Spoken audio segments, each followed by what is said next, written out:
Artist রয়েছে, তার makeup, hair styling খুব ভালো। আর যারা মানে আমার এখানে কো অ্যাক্টর দুজন রয়েছে, তো দুজনই কো অ্যাক্টর খুব ভালো, ওরা অ্যাক্টিং করছে, খুব ভালো পারফরমেন্স করছে।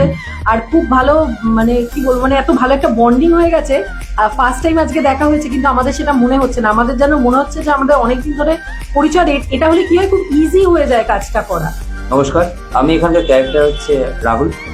হ্যাঁ, অয়নদার গল্প।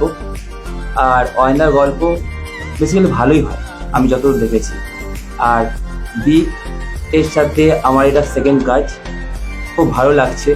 আর এখানে যে আমার যে কো অ্যাক্টর কো অ্যাক্ট্রেস আছে, এরা খুব ভালো টিম, আমরা খুব ভালো রকমের কাজটা করছি। আর আই হোপ অডিয়েন্সও পুরোপুরি ছেড়ে দিয়েছি। আমরা আমাদের 100% ফিডব্যাক দেওয়ার চেষ্টা করছি। তার পরিপ্রেক্ষিতে কি ফিডব্যাক হয়ে যখন প্রেজেন্ট করা হবে এই প্রজেক্টটা, তখন অডিয়েন্স সেটা কিভাবে